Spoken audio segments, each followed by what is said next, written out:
Welcome back to Queen City Country. Joining us now on the show, Emily Ann Roberts. Emily Ann, nice to see you. Thanks for coming. Oh, it's good to see you. Thanks for having me. So I know that you ran into my other half, my wife, I'll say better half, Yes. at Disney World recently, and there was a good reason why you were there. Tell us all about it.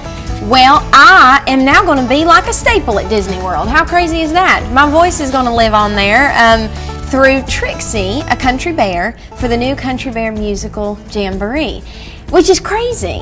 It just fell into my lap, that opportunity, and it's been a dream come true. We got to record the song with Mac McAnally in Nashville, and we got to go down and see it for the first time, the new show premiere at Disney World, and man, we just had a ball. Tell us about your childhood and how that Smoky Mountains atmosphere resonates in the music that you write.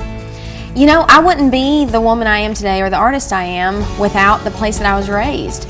Mom and Daddy raised me up on mountain music. They loved it, and they were always huge fans of Appalachian and bluegrass music. And so I remember being in a car seat listening to Ricky Skaggs and Blue Highway and Dolly Parton and Patty Loveless. I never even knew that Ricky and Patty were country artists. I thought they were just bluegrass artists because Mom and Dad would play those bluegrass records for me, and I learned how to sing harmony to those records, and I just fell in love with the music.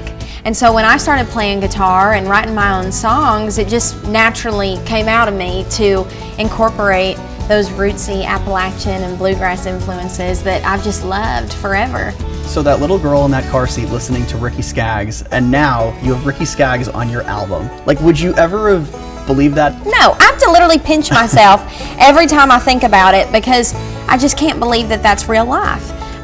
You know, Ricky came on The Voice when I was on The Voice back in 2015, and that's how I got to meet him.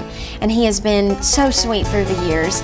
He introduced me for the first time when I got to make my Opry debut to the Grand Ole Opry and welcomed me into the circle, and he's just been a dear friend through the years. And then of course Vince Gill is on that track too, and so it's like two of my absolute heroes singing along with me, and we actually got to perform that song for the first time together live at the Grand Ole Opry. It's the only time we performed it live together, and it was there at the Opry. And so Still Searching is such a special song to me, and it always will be, because it's just wild to have your heroes lend their voices to your project. You spent the winter with Blake Shelton, the summer with Jamie Johnson. What are those guys like?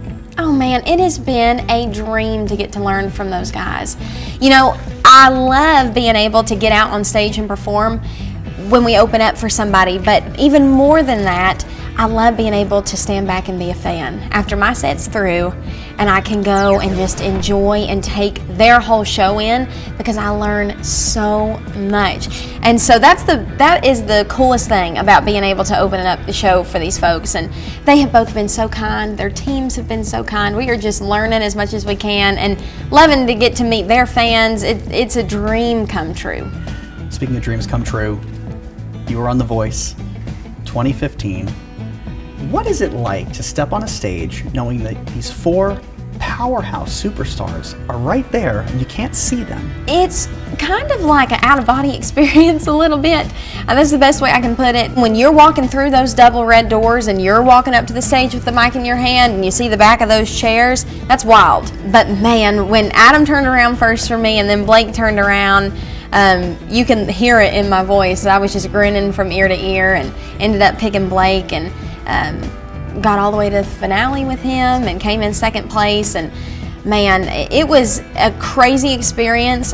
I had never even been on an airplane before, much less ever dreamed of going all the way out to California to be on a TV show. I was just 16 years old. And so I didn't know anything other than loving country music. The Voice kind of just gave me that launching pad to have the confidence to go to Nashville and start working. So this is a question that we ask everybody here on Queen City Country. Who is on your country music Mount Rushmore? Ooh, what a good question. Okay, I'm a big country music fan, so it's gonna be hard for me to narrow this down, but Dolly Parton has to be there. Ricky Skaggs has to be there. Patty Loveless has to be there. And the last one, I'm gonna put Cody Johnson. I Really? love Cody so much, and he has been so inspiring to me. I love that answer. If you have a dream, chase it. Absolutely. Let's talk about the title of the album, Can't Hide Country. Can you ever hide country? You know, I tried to hide my country for a while, but I realized really soon that the way I talk and the way I sing and the music I make, it just is who I am. And there's no reason to try to hide it. And that's what the song is really about. The chorus is so simple. You can't hide country. It's so obvious it ain't even funny. You can't hide country. And it's true. When you're from the South, you can try to dress it up or paint it up or fix it up. And at the end of the day, your roots are going to show through. And there's something that I'm really proud of. And now I think, you know what? Why would you want to hide country? You ought to just be proud of it. Your album feels like a celebration of the genre. Oh, thank you. That's what I wanted. This record really was, I feel like, my first opportunity to lean into exactly who I am and the music that I want to make. And when folks tell me stuff like that, it makes me feel like I did a good job at getting my point across. So, What's happening next in your world? well, we're touring like crazy, and I'm about to get into the studio and record new music, and so I'm really excited about that. I've been writing my little fanny off, and I'm really, really pumped up about the music that's coming next, and I can't wait to share it with everybody.